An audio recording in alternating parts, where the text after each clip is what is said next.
Warahmatullahi wabarakatuh, pemirsa channel Kak Wapundong, sedulur-sedulur Kak Wapundong yang tatak dan gemati. Kita berjumpa lagi siang kali ini dan kita bersama telah kedatangan tamu Ibu Asih. Beliau praktek di Polipsikologi Puskesmas Pundong. Nanti kita akan meminta penjelasan ngangsu kawruh kalau istilah Jawanya kepada beliau tentang sisi-sisi psikologi pranikah, pasca nikah, dan kepengasuhan khususnya. Sugeng rawuh Bu Asih.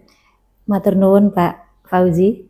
Boleh diperkenalkan Bu? Oh ya. Dari mana? Nggih, terima kasih atas waktunya ya Pak Fauzi. Sama-sama. Dan seluruh pemirsa semuanya.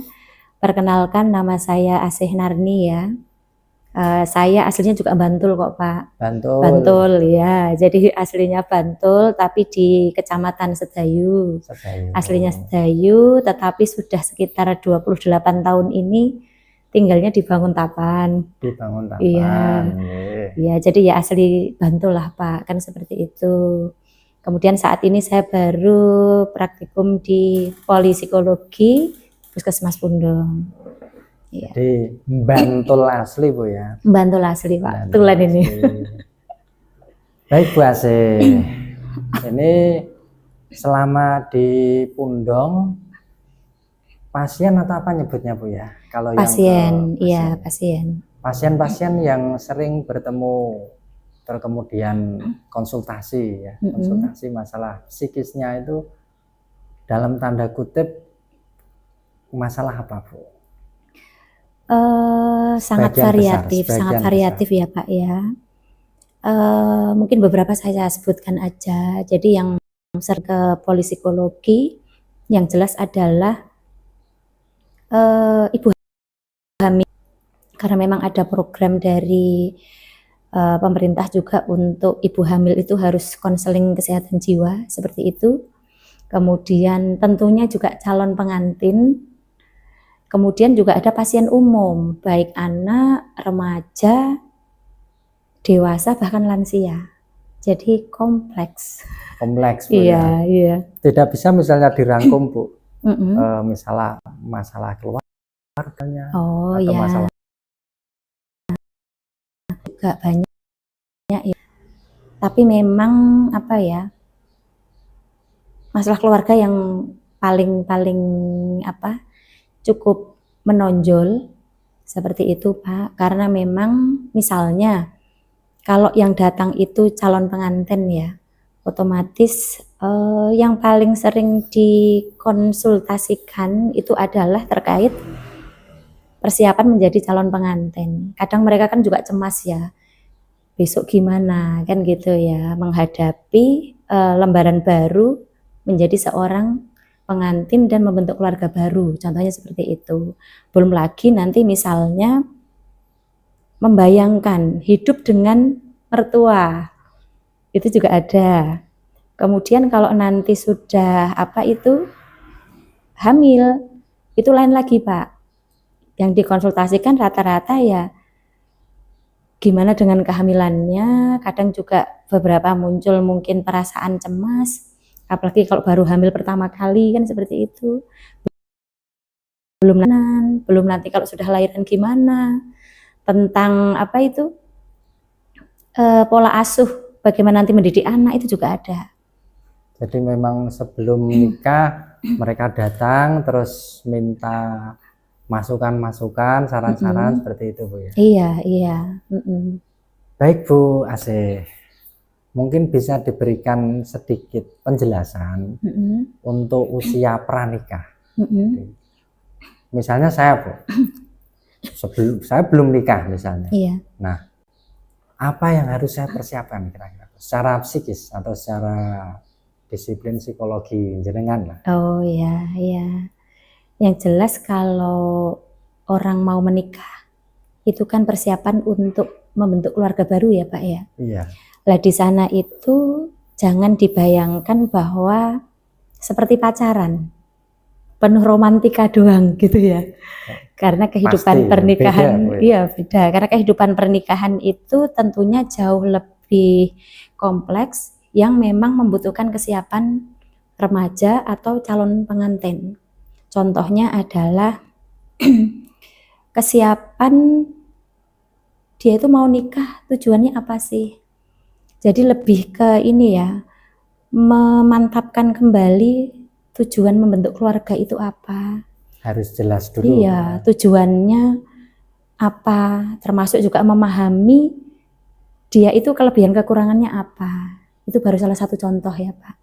Belum lagi yang lain adalah karena kita akan punya pasangan, tentunya juga dibutuhkan yang namanya keterampilan komunikasi. Kan kalau pacaran itu banyak hal masih dimaklumi ya Pak. Ketemu misalnya hanya seminggu sekali. Kan seperti itu. Iya. Hanya yang enak-enak kan gitu ya. Ditampilkan yang bagus-bagus. Iya, sebentar kalau menikah 1 kali 24 jam peng kan gitu ya Pak ya. Sehingga memang nanti akan apa ya, betul-betul melihat dalam diri masing-masing pasangan itu seperti apa. Ya mau nggak mau, karena sudah pilihan kan juga harus siap nggih. Nah, salah satunya yang perlu dipersiapkan adalah komunikasi terbuka, asertif. Kemudian yang lainnya adalah mengelola emosi. Kan namanya kehidupan pernikahan kan nggak selalu mulus ya Pak ya. Ya, Mungkin pasti, jenengan pasti. juga sudah mengalami sendiri kan gitu ya. Kadang ada kerikil kecil, Kadang gede, bongkahan bahkan batu, bongkahan batu kan kadang gitu ya Pak. longsoran, Nah, apalagi itu. bukit ya. Sehingga di situ perlu sekali untuk kita itu berlatih untuk mengelola emosi. Termasuk nanti apa itu membicarakan peran dan fungsi masing-masing. Kalau ada konflik bagaimana? Sehingga konseling caten calon pengantin sebenarnya gak tekankan ke sana.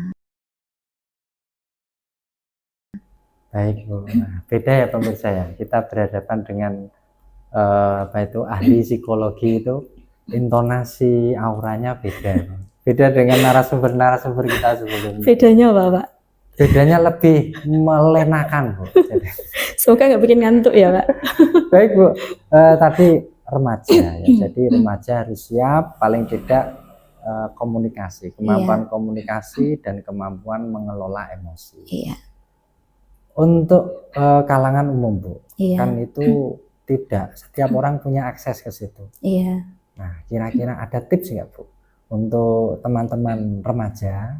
Kira-kira apa sih yang bisa dilakukan untuk mengembangkan kemampuan berkomunikasi sekaligus kemampuan mengontrol atau memanage emosi? Oh ya. Jadi terkait itu, saya kira sekarang itu kan sudah era digital ya Pak. Oh iya. Sudah era digital, kita sangat-sangat bisa belajar dengan cara apapun. Hanya memang kalau era digital itu semua orang kan boleh menulis di media sosial, sehingga nanti siapapun juga harus punya filter ya. Artinya apa? Apapun yang ada di media sosial atau info-info yang berterbaran seperti itu kita harus punya filter.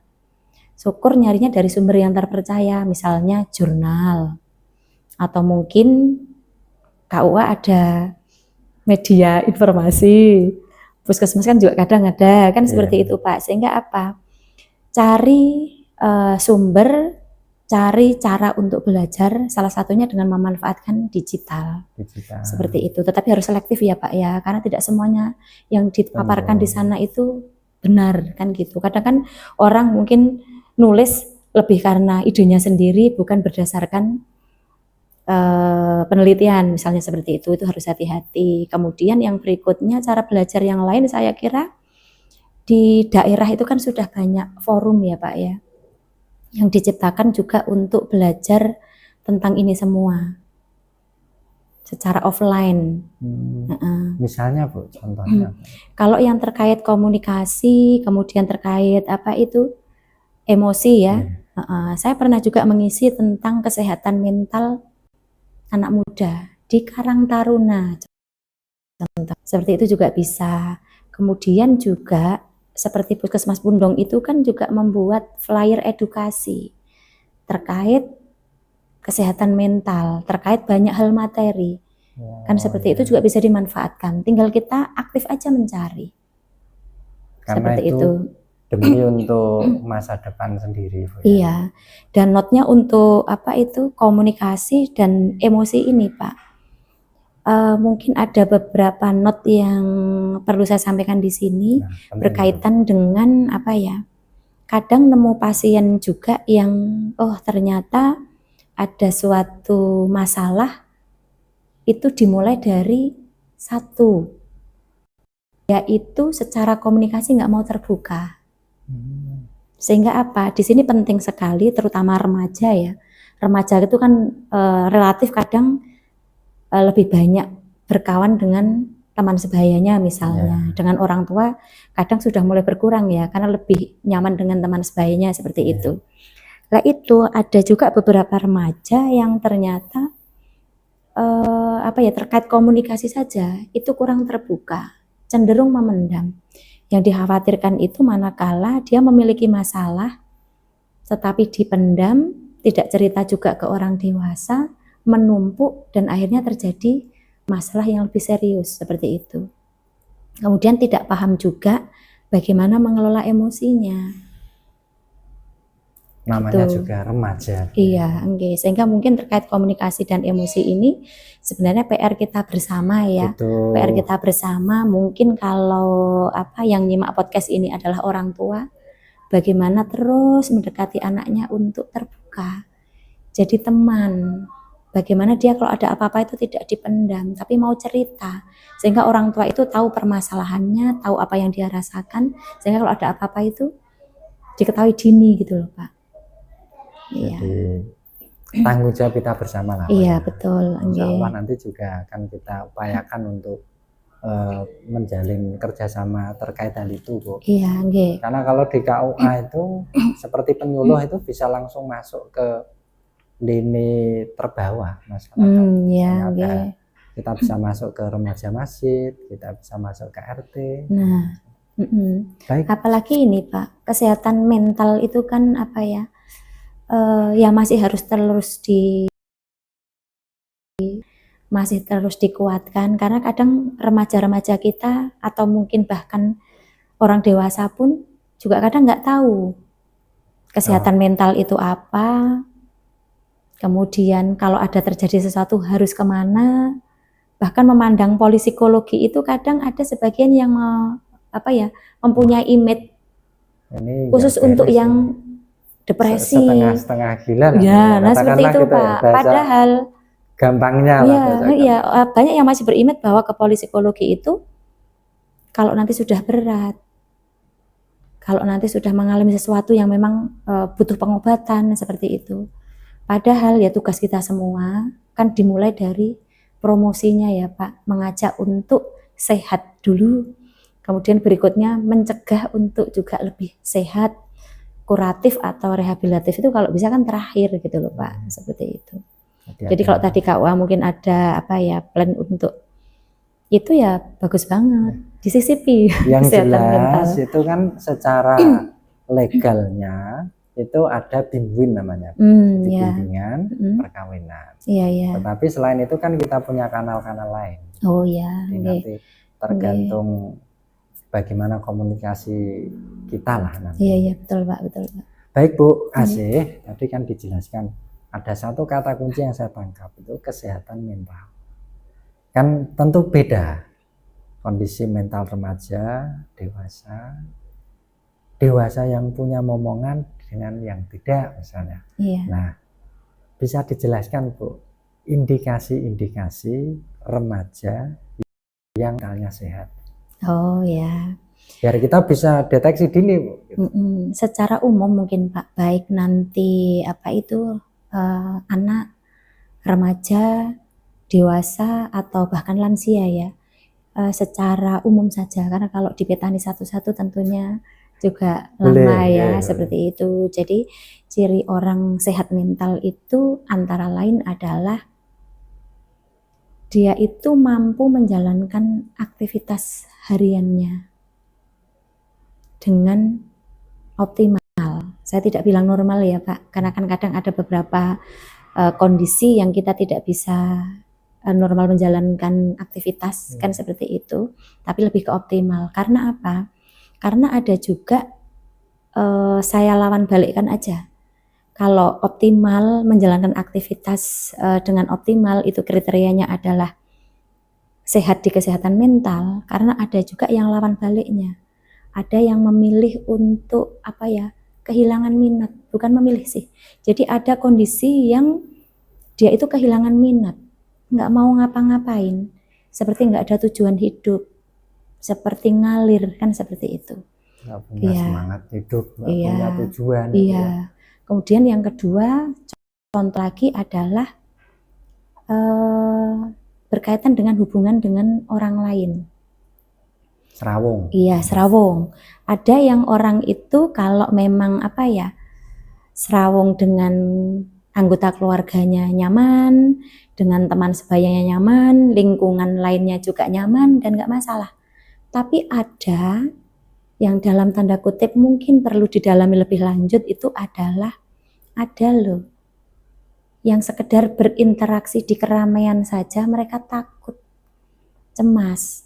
Ada loh yang memilih untuk mengurung diri di kamar, menarik diri dan sebagainya. Jadi mungkin saya beri 2 contoh saja Pak. Gambaran untuk sehat mental itu ya salah satunya adalah dia mampu aktivitas harian dengan optimal, dan yang kedua adalah bersosialisasi dengan lingkungan sekitar. Kalau kriterianya masih banyak lagi sebenarnya.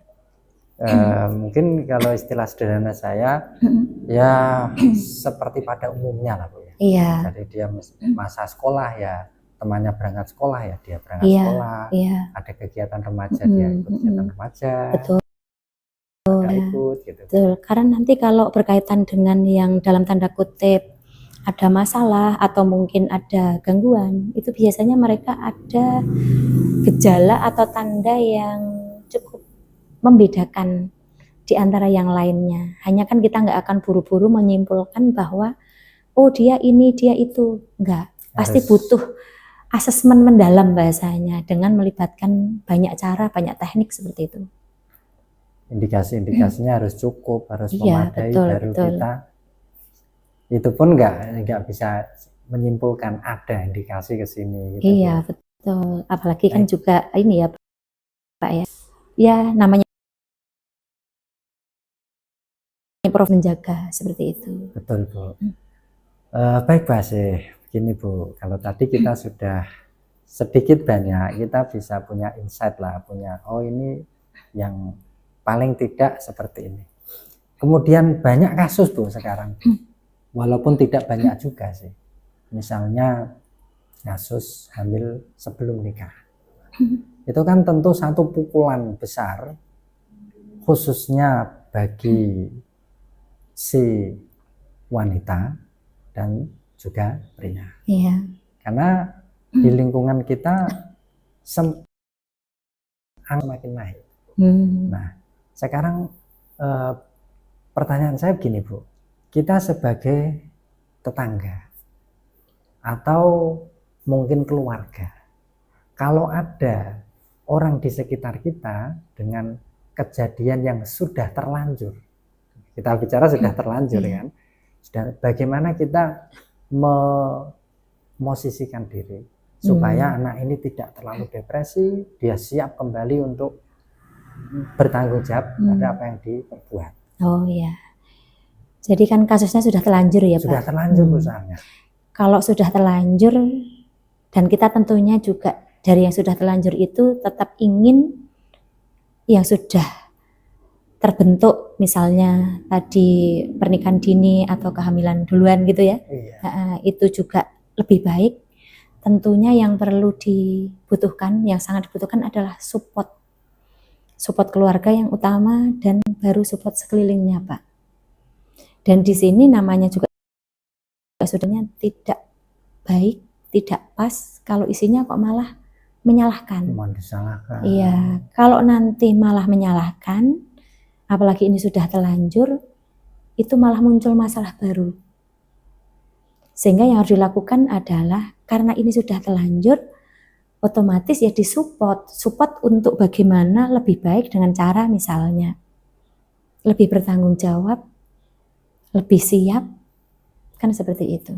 Nah, kalau yang tadi Pak Fauzi sampaikan itu lebih banyak di kasus apa? Di kasus sekolah, Bu, sekolah. Jadi biasa usia sekolah, Iya. terus kejadian, nah otomatis keluarganya minta pertanggungjawaban. Sedangkan namanya anak usia sekolah, SMA lah katakan, itu kan secara standar ya, secara standar pernikahan itu kan sebenarnya belum siap. Iya. Karena memang yang dibahas adalah sudah kejadian ya Pak. Jadi tetap support sistemnya yang harus dikuatkan. Kalau nanti support sistemnya itu sudah dikuatkan, berarti kan edukasi untuk pasangan ini agar dia lebih siap menjadi pasangan, lebih siap menjadi orang tua, lebih siap mendidik anaknya, seperti itu. Karena kalau yang sudah terjadi itu kan nggak bisa dirubah ya Pak ya. Makanya itu. Sehingga istilahnya kita sebagai orang dewasa kan harus bisa bersikap secara dewasa. Iya. Bukan biarpun siapa sih yang mau ya Pak ya? Siapa sih yang mau kan gitu ya, mengetahui mungkin anaknya kok seperti itu. Orang tua pastinya juga merasa tidak nyaman, entah dengan berbagai macam bentuknya ya, kan seperti itu. Tetapi karena namanya sudah kejadian, kunci pertama adalah terima. Karena kan sudah, karena faktanya sudah seperti ini, kita nggak mungkin merubah yang sudah terjadi. Karena sudah pertama adalah terima, kemudian yang berikutnya ya benahi yang sudah ada sekarang itu untuk menjadi lebih baik. Makanya support system tadi yang utama. Dan menyalahkan itu justru menimbulkan masalah baru. Bukan solusi. Tetapi dari kejadian ini mungkin KUA juga punya data, ya semoga tidak banyak ya Pak ya. Tidak banyak. Punya data, kemudian justru malah edukasi tentang kesehatan reproduksi, kesehatan mental remaja, termasuk mungkin risiko pernikahan dini, itu terus digencarkan aja Pak, biar tidak terjadi. Kalau mencegah sesuatu yang belum terjadi kan kita masih bisa dengan beberapa upaya, yang harapannya ya memang berhasil kan seperti itu, melibatkan. Tapi kalau sudah terjadi ya tadi itu Pak. Sudah terlanjur mau bagaimana lagi? Iya, yang betul. Bisa kita lakukan yang untuk mempersiapkan itu. Baik Bu, terakhir terkait dengan masalah remaja yang hamil di luar nikah. Tadi kan untuk support system dari pihak luar.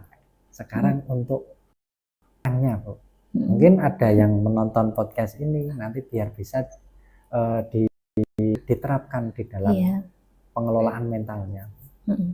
Untuk yang bersangkutan ya. Jadi kalau yang untuk bersangkutan otomatis sudah menjadi pasangan ya. Sudah menjadi pasangan, kemarin sendiri, sekarang sudah berdua. Kemudian mungkin posisinya masih benar-benar berdua atau malah sudah ada calon putranya, seperti itu ya Pak ya. Lah di situ yang perlu disiapkan adalah bahwa ya kalian sudah mengambil jalan itu dan sudah di usia yang bukan anak kecil lagi. Mungkin orang tua juga sudah memberi arahan untuk bagaimana sebaiknya, tetapi karena sudah terjadi seperti ini, artinya sebagai orang yang memang menjalankan yang ada sekarang, sadari bahwa sudah muncul tanggung jawab baru atas pilihan itu. Sehingga tidak lagi berpikir bahwa kemarin saya seperti itu, berarti saya sama, enggak. Tetapi karena sudah memilih jalan ini, yang perlu dibangkitkan adalah saya sudah memilih jalan ini, berarti saya akan bertanggung jawab. Bertanggung jawabnya gimana? Dengan cara misalnya benahi diri, mengajak pasangan berbenah, menyiapkan juga untuk proses selanjutnya. kalau nanti butuh bimbingan, bisa meminta orang tua. Bisa juga minta mungkin support system yang dipercaya. Kan banyak tuh support system yang dipercaya siapa. Atau mungkin bisa datang ke polipsikologi, seperti itu. Sehingga apa? Kalau memang sudah memilih, mau nggak mau ya bertanggung jawab, Pak. Hadapi. Dan harapannya karena ini sudah pilihan, ya serius. Jangan sampai nanti apa ya, menjadi masalah baru, beban baru, atau hal-hal yang justru malah tidak diinginkan.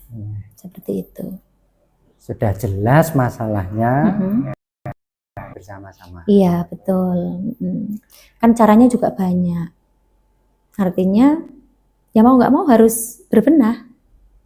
Karena itu sudah dipilih jalannya. Kan gitu. Baik Bu, biar nuansanya nggak terlalu muram Bu. Sebenarnya nanti saya menyimpan satu pertanyaan lagi tentang masalah tapi pasca pernikahan. Sekarang kita masuk ke pasca nikah Bu. Pasca nikah khususnya untuk pengantin baru. Nah kita kan biasanya yang masih mau berkonsultasi itu yang masih baru, yang masih fresh gitu Bu. Sebelum menikah dunianya beda. Ketika menikah dapat dunia baru. Ada saran-saran nggak Bu? Saran-saran untuk pengantin baru. Kira-kira apa itu namanya? Apa sih yang harus dilakukan untuk menjaga keseimbangan dalam hubungan keluarga itu? Iya. Pengantin baru ya Pak ya. Pengantin baru itu kan biasanya masih senang-senangnya ya Pak. Seperti kalau itu. Kalau orang senang biasanya masih bisa menerima nasihat, mungkin itu catatan gitu loh. Tetapi setelah beberapa waktu, kadang biasanya sudah muncul sedikit beda dan sebagainya ya Pak ya. Ya. Jadi untuk itu tetap sarannya adalah karena ini pasangan pilihan, karena ini sudah akad dan akad itu janji kan seperti itu ya Pak ya. Artinya apa? Harus ada komitmen untuk apapun yang nanti akan dijalani itu tidak membuat janji itu pudar. Komitmennya dulu dikuatkan, itu ya Pak ya. Kemudian yang kedua, tetap kalau tadi mungkin di awal saya sampaikan, kalau pacaran itu ketemu kadang seminggu sekali, yang indah-indah aja yang nampak. Kalau nggak punya uang, kalau perlu hutang. Nah, banyak kemakluman. Tetapi setelah menikah 1 kali 24 jam ketemu terus. Itu butuh apa ya? Penerimaan bahwa ternyata pasangan kita itu tidak sempurna sama seperti kita. Jadi nggak mungkin kita menuntut pasangan sempurna sementara kita pun juga tidak sempurna. Artinya apa? Nerima. Kan gitu. Kemudian yang ketiga, bangunlah komunikasi asertif namanya, terbuka. Mungkin di sini saya ada satu trik untuk membangun dan membiasakan komunikasi terbuka itu menggunakan istilahnya adalah I statement. I statement. Jadi kalau ngobrol dengan pasangan itu jangan kamu, jenengan, enggak. Tapi coba dimulai dari kata saya.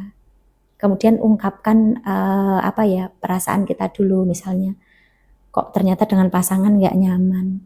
Saya itu ini gimana gitu loh. Karena kalau nanti dimulai dari kata kamu itu cenderung mencari siapa yang salah. Kemudian kurang terbangun komunikasi dua arah. Ofensif. Iya, betul. Komunikasi tetap. Kemudian pelan-pelan, namanya ini juga sesuatu pernikahan itu kan ibadah terpanjang ya Pak ya. Jadi nggak akan instan semuanya dipelajari kan gitu. Setengah agama Bu, kalau dalam terminologi agama ini. Jadi kalau ya jelas namanya setengah itu kan pasti bobotnya besar. Iya, betul. Dan karena Pak Fauzi juga menyinggung soal agama, basic agama itu sangat-sangat penting, sangat penting. Karena apa? Biasa sama Pak Fauzi misalnya sudah berkeluarga. Tadi kan menyampaikan juga, bahkan bongkahan ya Pak ya, batu bongkahan, longsoran malah ada gitu ya. kekuatan iman kita kepada Allah Subhanahu wa taala, kepercayaan kita, ketakwaan kita itu menjadi pondasi dasar, pegangan. Jadi ibaratnya kita itu kena badai, kita ada pegangan itu kita nggak akan terbawa angin itu Pak, gitu loh. Iya, betul. Ya, jadi pondasi agama itu harus kuat sehingga dari beberapa yang saya sampaikan tadi, ya kalau memang sudah komitmen mau nikah, benahi ibadahnya, rutinitasnya dibangun dengan pasangan, sehingga ada apa-apa itu Allah menjadi tujuan, Allah menjadi solusi utama. Kalau bahasa populernya itu jadi jangan pernikahan ya, apapun. Dan karena yang dibicarakan adalah keluarga baru, tolong itu digarisbawahi bahwa betul-betul kedekatan kita kepada Allah Subhanahu wa taala itu menjadi kekuatan utama untuk kita menjalani proses selanjutnya. Seperti itu. Jadi yang nanti bisa dikoreksi. Iya. Bahwa ketika kita sudah memulai menikah, itu yang pertama adalah kesiapan untuk komunikasi asertif. Ya, komitmen dulu. Komitmen, yeah. Kemudian jangan lupa kalau kita punya satu pusaka ampuh sebenarnya untuk jadi wadah semua masalah sekaligus menyelesaikan penyelesaiannya, itu adalah melalui agama. Iya. Jadi kalau sudah siap menikah, ya sedikit-sedikit sudah mulai mikirlah. Kalau dulu sholatnya hanya sekali 2 kali, ya berlatih ditambah dikit 4 kali, syukur-syukur komplit lengkap 5 kali. Ya. Apalagi nanti kan bakalan juga punya putra. Tentunya kan setiap orang tua juga menginginkan putranya itu kan baik toh Pak. Lah kan itu dimulai dari figur orang tuanya dulu. Jadi siap menjadi teladan. Betul, ya. Iya Pak, betul. Ditiru, dijadikan contoh. Iya betul Pak. Baik Bu, karena tadi sudah masuk ke agama dikit. Nah, sekarang bisa mungkin dijelaskan lebih detail dikit pengaruh agama Bu terhadap kesehatan mental dan kedewasaan seseorang. Ya. Mungkin kalau secara psikologis tentunya. Ya, secara banyak hal agama itu kan apa ya Pak ya? Dari kita lahir, orang tua itu kan sudah menanamkan nilai-nilai agama. Kemudian kita juga ditanamkan sebuah kepercayaan terhadap Allah Subhanahu wa taala, di mana di situ ada juga keyakinan bahwa Allah salah satunya adalah Maha Kuasa, Maha Penolong, dan Maha segalanya, kan seperti itu. Kemudian secara realita namanya hidup itu kan juga pasti ada masalah ya. Setiap orang punya masalah, biarpun mungkin bentuknya berbeda-beda. Di situ kita di agama itu kan juga ditekankan bentuk kepasrahan, bahwa misalnya satu, Allah itu akan merubah nasib suatu kaum manakala kita sendiri juga mau mengubahnya, seperti itu. Kemudian yang kedua, seberat apapun masalah, Allah kan juga sudah berjanji bahwa tidak akan membebani orang melebihi kapasitasnya. Kalau dikupas banyak banget gitu ya Pak. Cuman dari beberapa hal yang saya sampaikan tadi sebenarnya mengarahkan kita bahwa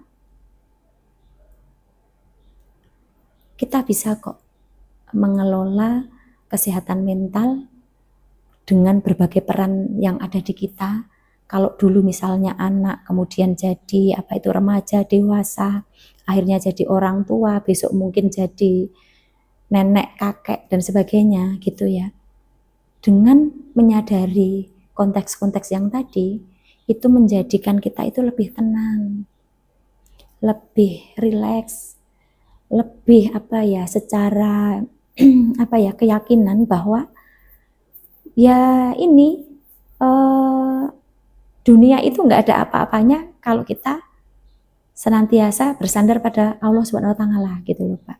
Bahkan kalau di konseling itu saya kadang mengajak pasien untuk misalnya mempraktekkan teknik relaksasi. Di situ selain teknik relaksasi, saya juga sisipkan afirmasi positif.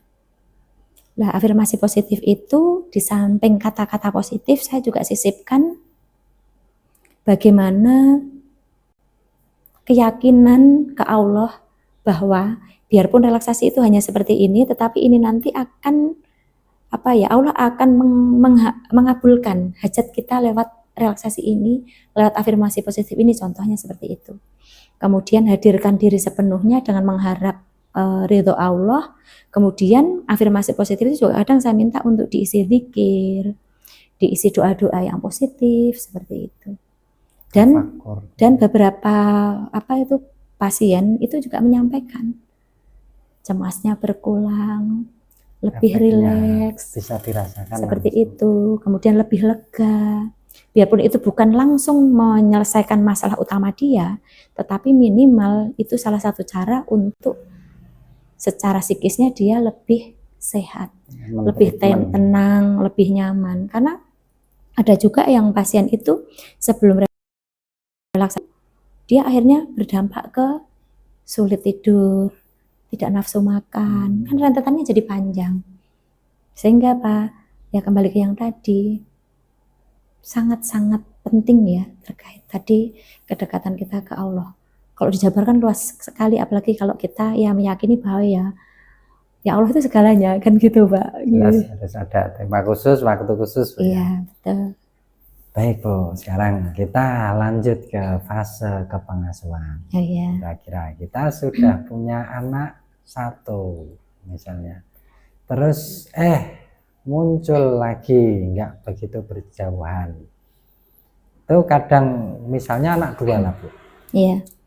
Kita sebagai orang tua, misalnya, sebagai bapak harus bagaimana, sebagai ibu harus bagaimana, supaya apa yang kita lakukan sehari-hari ini turut menjadi satu bentuk kepengasuhan yang positif untuk tumbuh kembang anak. Oh iya, baik. Kan ada beberapa tipe pola asuh ya Pak. Ada beberapa tipe pola asuh, hanya memang yang paling banyak di penelitian itu yang cukup mendukung perkembangan sosial emosional anak seperti itu ya, itu adalah pola asuh otoritatif, di mana di situ diciptakan suasana yang tetap hangat, nyaman, tetapi juga ada ketegasan. Artinya apa? Bukan anak tuh diujo, dijarni, bukan apa-apa dibolehkan, dijarni sehingga mau ngapain aja terserah, bukan. Atau malah sebaliknya, sidik-sidik dilarang, kudu manut orang tuanya, juga bukan. Tetapi dibangun sebuah pola asuh yang memang hangat, tetapi juga ada batasan atau aturan yang jelas. Jadi pola asuh dulu yang mungkin perlu dibentuk, dipilih seperti itu. Kemudian yang berikutnya, kalau nanti orang tua itu mempelajari pola asuh tersebut, mau anaknya 1, 2, atau bahkan berapa, adalah ya siap untuk menghadapi itu. Apalagi kalau dilengkapi dengan pemahaman menjadi orang tua itu harus seperti apa. Kalau saya penekanannya dari beberapa mungkin kasus yang saya temui, mau sampai usia berapapun, tolong anak itu secara khusus didekati untuk diajak ngobrol. Notnya itu kalau saya dari beberapa kasus yang saya temui. Kemudian yang berikutnya, orang tua kan belajar itu untuk bagaimana pola asuh yang baik dan sebagainya. Kemudian berikutnya belajar juga tentang pendidikan anak.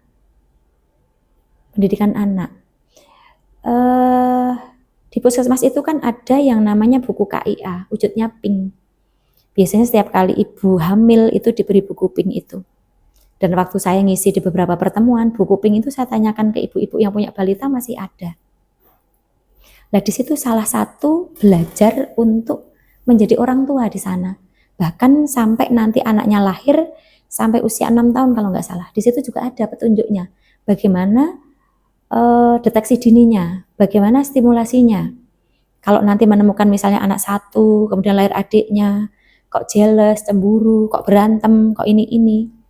Salah satu belajarnya itu dari buku KIA itu. Hanya saat saya mungkin mengisi pertemuan, kemudian saya tanyakan ke ibu-ibunya, sudah khatam itu belum bukunya? Gimana jawabannya? Jawabannya ya rata-rata belum. Sehingga apa? Buku itu kalau sudah diterbitkan pemerintah tentunya juga sudah betul-betul bisa dipertanggungjawabkan. Hanya masyarakat yang mungkin sudah menerima itu, terutama ibu, terutama ayah, bagaimana buku itu dibaca, dipahami, juga dipraktekkan. Sudah dikasih modal loh, seperti itu. Sehingga apa? Pola asuh dan pendidikan anak untuk menghadapi itu. Baik Bu, Ya. Nah, sekarang kalau kita lihat realitas kita, itu kan kita tidak usah lah siapa yang salah gitu ya, nggak usah ada lagu itu. Tapi yang jelas tren budaya kita itu adalah suami istri bekerja dan anak bisa jadi dititipkan, ditinggal, bisa jadi diajak kerja. Nah, betul. Sekarang pertanyaannya gini Bu, untuk pasangan yang bapaknya keluar, ibunya keluar, bagaimana meluangkan waktu atau membangun momen yang seimbang antara orang tua dan anak? Ya memang fenomena sekarang banyak seperti itu ya Pak ya.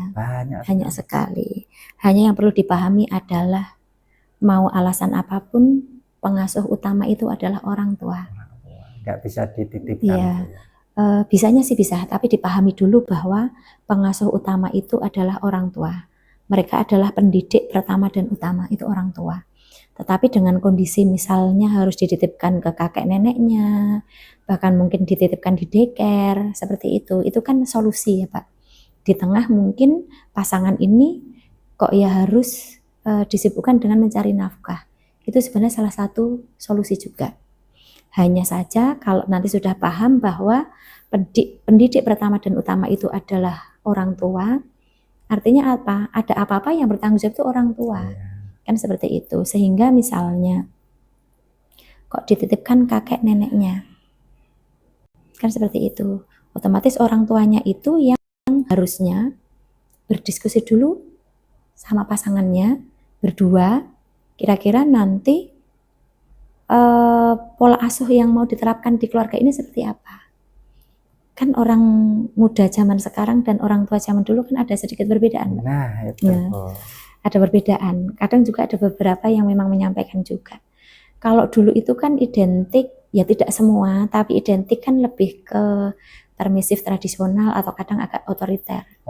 Sehingga kalau zaman saya dulu dididik orang tua, kok saya salah, dipeliri gitu aja meneng ya Pak, gitu kan Pak. Kemudian dikandani apa, manut ya Pak, kan gitu. Patuh, kalau untuk nggak patuh itu takut dan sebagainya, zaman saya dulu. Tetapi kalau era sekarang sudah berbeda, anak dipeliri malah kreasi stroberi, kadang malah bales kan gitu ya Pak ya. Sehingga pola asuh yang lama dengan pola asuh yang baru ini bukan untuk mencari mana yang salah, mana yang benar, tetapi lebih ke bagaimana bisa dijadikan solusi. Makanya orang tua satu pasang bapak ibu ini harus membuat aturan atau batasan dulu, kemudian duduk sejajar dengan kakek neneknya misalnya, untuk juga mendiskusikan mana yang tepat untuk anak dan cucunya. Karena tidak selalu pengasuhan lama itu buruk, tidak selalu juga yang sekarang itu 100% bagus juga tidak, kan seperti itu. Sehingga perlu dikombin keduanya. Yang penting adalah fokusnya nanti ke pendidikan anaknya, termasuk hubungan antara anak, menantu, orang tua, mertua itu juga tetap baik, seperti itu. Komunikasi yang sehat, yang terus terjadi dengan baik. Dan termasuk ini juga Pak, kalau memang orang tua itu sangat sibuk, toh sibuknya juga tidak 24 jam tuh Pak. Kalau yang enggak 24 jam. Adakah yang 24 jam? Karena begini Bu, sebenarnya masa kerjanya tidak 24 jam. Tapi ada orang-orang tertentu yang dia itu tidak punya ketahanan mental Bu, untuk bisa memilah, oh ini urusan kerja, ini urusan rumah, sehingga di masalah kerjanya dibawa ke rumah. Nah ini kan bisa dikatakan dalam tanda kutip loh Bu, berarti dia kerja 24 jam, itu satu orang Kalau 2 orang, Ya. kira-kira seperti itu. Banyak orang tua itu yang sering beralasan bahwa kerja itu untuk anak. Nah, Cari nafkah juga nanti untuk masa depan, untuk kehidupan dan sebagainya. Tetapi anak ini butuh materi. Materi butuh, tetapi tidak hanya itu. Dan kalau kita itu sudah memilih untuk berumah tangga, kemudian punya anak, otomatis ada amanah salah satunya menjaga yang Allah berikan itu. Dan itu tidak cukup hanya materi. Sehingga kalau misalnya ada yang beralasan tadi 24 jam karena kerjaan dibawa dari rumah, saya kembalikan lagi, apakah 24 jam itu betul-betul full untuk kerja, ataukah hanya tidak sempat untuk menyomot sekedar 30 menit, 1 jam untuk anak, gitu sih. Karena apa? Sesuatu biarpun kecil tetapi rutin akan lebih efektif daripada besar tetapi jelong-jeling. Kadang iya, kadang enggak. iya. Sehingga apa? Bagi orang tua yang sangat sibuk sebenarnya 30 menit, 1 jam setiap hari luangkan. Atau mungkin Hadir iya untuk hadir. anak. Atau misalnya mau berangkat kerja, dia melakukan sesuatu, ngajak sholat, itu aja sudah bentuk pendidikan loh Pak. Tidak harus selalu model tatap muka selamanya, kan seperti itu. Tetapi Sholat kalau hadir jamaah. tadi, lebih ke ya atau ibu bagaimana bisa juga ngajak ngobrol anaknya. Seperti saya itu sama Bu. Jadi ini misalnya kita kan sebenarnya kalau bapak-bapak misalnya dalam terminologi atau doktrin agama itu kan Iya. dia sangat dianjurkan untuk sholatnya di masjid. Tapi kalau saya tidak Bu, maghrib saya khususkan untuk keluarga. Jadi anak-anak, ibunya, jadi kita jamaah. Iya. Baik Bu, sekarang mungkin ini titipan Bu, ada Iya. titipan. Karena saya sering dicurhati juga. Wah, saya bukan Iya. ahli psikologi, tapi dicurhati masalah psikologi. Ada satu pasangan sudah menikah, yang satunya terindikasi NPD. Nah, dia diagnosis sendiri tuh Bu, karena dia orangnya cerdas memang. Jadi dia cari informasi. Nah, istilahnya kalau ada pasangan yang seperti itu, kira-kira apakah NPD orang narsis semacam itu bisa sembuh atau tidak, atau sampai kapan kita menahan untuk bertahan? Ya. Ya, NPD ini memang baru marak ya. Iya Bu. Baru marak. Saya Kadang baru tahu ketika dia cerita itu. Oh ya, kadang muncul juga di media sosial. Banyak sekali tulisan tentang NPD ya. Hanya mungkin NPD itu kan salah satu gangguan kepribadian, Pak. Tapi yang perlu kita pahami ya, jangankan kita sebagai profesional aja tidak akan buru-buru mendiagnosa seseorang itu NPD. Nah, pasti juga lewat serangkaian proses. Iya. Jadi poin awal adalah kalau memang mungkin teredukasi atau mungkin membaca literatur yang entah sumbernya dari mana, kok ciri-cirinya ada di pasangan, jangan buru-buru menyimpulkan bahwa pasangan saya NPD misalnya. Klarifikasi dulu. Iya, artinya apa? Ya wong profesional aja juga tidak bisa serta-merta menyimpulkan.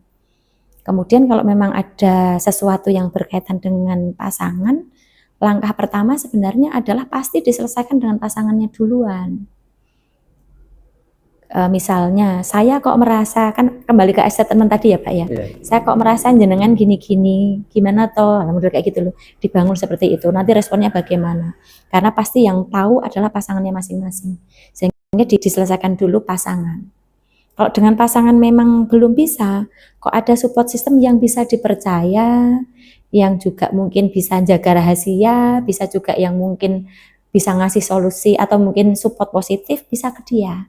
Nah kalau enggak, untuk memastikan ya silakan datang ke psikologi. Bisa Bu ya? Bisa, sehingga saya pun di sini juga tidak bisa, ini solusinya gimana, apakah bisa dilanjutkan ya, belum jelas juga ini soalnya, kan seperti itu. Iya betul. Dan segala macam gitu. Karena memang marak sekali di media sosial itu tentang NPD, sehingga kadang kalau nggak hati-hati itu kayak kita itu cocokologi. Wah, ini NPD ini. Ya, cocokologi. Oh, ternyata ini gitu. Padahal itu harus ada standar-standar tertentu, Iya, kriteria. ya ada apa ya, asesmen yang mendalam sebelum kita mendiagnosa sesuatu seperti itu, Karena Pak. sekarang eranya sudah era apa itu, kematian kepakaran Bapak itu, the end of advertise atau apa itu. Pemirsa dicari sendiri ya itu NPD itu apa ya. Nah, kira-kira itu lagi malah NPD Ya, ya. yang jelas pastikan sumbernya terpercaya ya. Kalau lidah fasihnya ya NPD lah ya. Kalau kita ya NPD. Baik Mbak Asih, Iya. kita ngobrol banyak tentu akan semakin memperkuat dan perbanyak wawasan kita. Tetapi kita harus membatasi dulu, nanti malah mengganggu Bu Asih terlalu lama. Tidak Terima mengganggu, kasih. Pak. Kita tapi tidak mengganggu Bu ya? Tidak lah Pak, saya malah senang kalau apa ya, dilibatkan di apa ya, kegiatan-kegiatan yang mungkin salah satunya adalah ya kayak gini, promotif, preventif. Karena memang kadang di lapangan itu ya banyak sekali, kadang juga aduh miris, kasihan rasanya, ikut hati bergetar gitu loh Pak, kok di depan saya sudah seperti ini gitu loh, promosinya, preventifnya, ataukah mereka nggak tahu harus kemana, harus bagaimana, atau cenderung mungkin merasa malu, takut menyampaikan dan sebagainya itu loh Pak. Jadi malah senang Pak kalau seperti itu Pak. Bagus sekali Bu, terima kasih. Nah sekarang karena tadi ada pernyataan tidak direpotkan, sekarang saya tambahin lagi pertanyaannya Bu. Kebetulan di tempat kami itu kan baru merintis madrasah diniyah. Madrasah diniyah. Oh, tingkat SD. Tingkat SD, Timbang SD baru dirintis. Bisa diberikan masukan Bu, pola pengajaran yang bagus untuk melatih karakter anak dari sisi psikologis. Oh ya, untuk anak usia SD ya Pak ya? SD. Untuk anak SD pendidikan karakter ya. Pendidikan karakter untuk anak SD itu ada beberapa hal, cuman poin utama ini saya mohon maaf kalau saya kaitkan juga dengan ini ya. Monggo Bu. Dengan beberapa kadang kasus di lapangan seperti itu.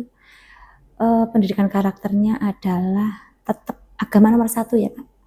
Agama nomor 1, tetapi agama itu bukan hanya sebagai ritual dalam artian yang penting sudah sholat, yang penting sudah doa, sudah hafal, tetapi kurang memahami maknanya, kan seperti itu. Karena kan ya anak-anak harus dipahamkan juga bahwa ritual ibadah kita itu maknanya apa, sehingga betul-betul kesadaranlah yang dibangun, sehingga besok ibadahnya itu tidak hanya menjadi buah penggugur kewajiban, tetapi ya memang sebuah bentuk kebutuhan dia akan dekat ke Allah Subhanahu wa Ta'ala.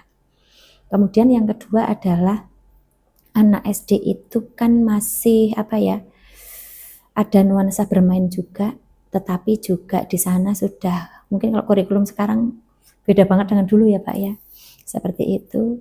Jadi nilai-nilai apa ya bahasanya, moral, nilai-nilai moral, kemudian apa mungkin budaya itu juga perlu juga ditekankan. Contoh, kita kan ada yang namanya kata santun Pak, maaf, permisi, tolong, terima kasih, termasuk juga budaya antri misalnya, kan banyak banget itu untuk pendidikan karakter.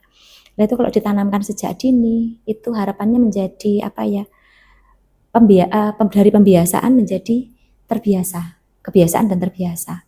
Kemudian yang poin ketiga adalah kita kan orang Jawa ya Pak ya, budaya Jawa itu kental dan bagus sekali, yang banyak sekali yang bisa kita gunakan hingga saat ini. Contoh gotong royong, andap asor, kemudian apa ya, unggah-ungguh, model seperti itu bagus banget untuk pendidikan karakter seperti itu. Kemudian yang berikutnya, karena sekarang memang era digital yang kadang informasi itu kayak tidak terbendung ya Pak ya, nah di situ juga perlu yang namanya literasi digital, termasuk juga literasi tentang kesehatan mental. Kalau literasi digital otomatis di situ juga ditanamkan bagaimana anak-anak itu misalnya bisa filter terhadap informasi yang masuk, bagaimana juga apa ya, biar tidak terlalu banyak main HP, tetapi juga masih bisa mengatur waktunya untuk belajar dan sebagainya. Itu kan pendidikan karakter juga. Kemudian yang berikutnya bagaimana kalau nanti ada yang namanya bullying. Kan bullying tidak selalu offline ya Pak, cyberbullying juga ada, kan seperti itu. Kemudian ada juga yang ini terkait kesehatan mental.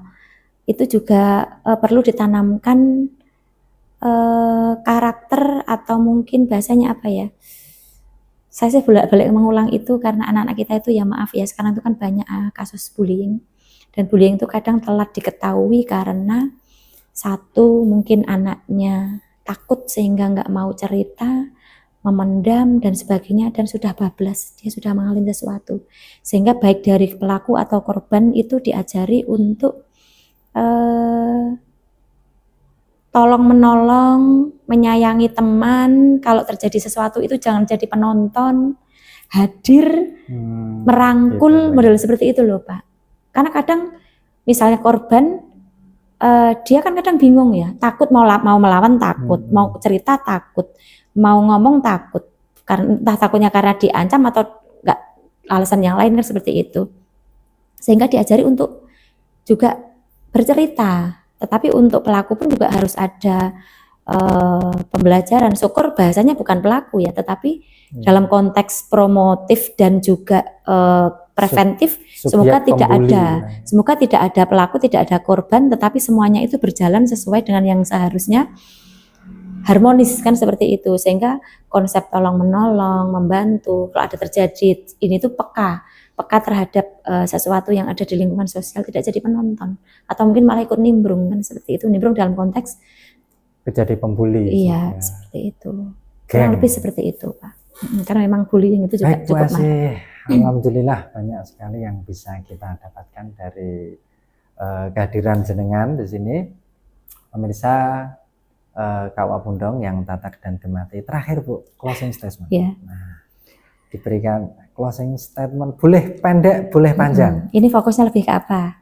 Terserah jenengan. Oh ya, mungkin karena saya hadir di sini dari Polipsikologi Puskesmas Pundong ya, kemudian juga ada di KUA kan gitu, sehingga saya lebih ke mari sama-sama ya kita mengupayakan kesehatan mental. Otomatis adalah dimulai dari diri kita sendiri, kemudian sekitar kita. Kalau nanti memang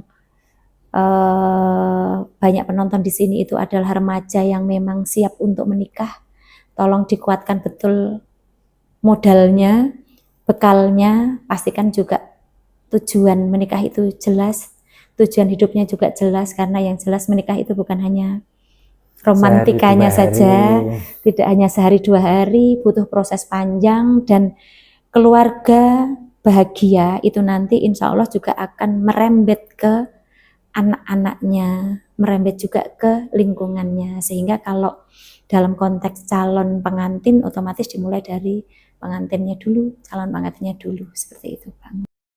Baik, terima kasih Bu. Oh iya Bu, kalau di Puskesmas Pundong Polipsikologi bukanya hari apa Bu? Polipsikologi itu buka resminya masih seminggu 3 kali, yaitu Senin, Kamis, dan Sabtu. Senin, Kamis, dan Sabtu. Monggo nanti kalau ada yang butuh ke polipsikologi bisa hadir di Puskesmas Pundong ya. Yang jelas mungkin ke polipsikologi itu bukan momok ya, atau bukan sesuatu yang harus ditakuti, karena memang kita juga ada program promotif dan preventif, sehingga apa ya, tidak harus sesuatu yang sudah menjadi masalah.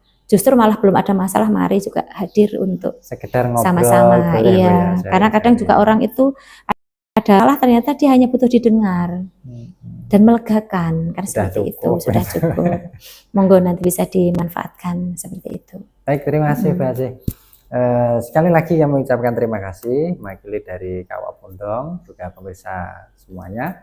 yang telah berkenan hadir, duduk, bincang-bincang, ngobrol bersama kita. Semoga lain waktu masih ada waktu lagi untuk kita bisa ngobrol lagi, sharing dengan tema yang lain, Bu ya. Ya. Baik pemirsa Kak Wapundong yang tatak dan gemati, saya kira kita cukupkan dulu perjumpaan kita kali ini. Tetap sehat, tetap bahagia, dan juga selamat dunia dan akhirat. Amin. Assalamualaikum warahmatullahi wabarakatuh.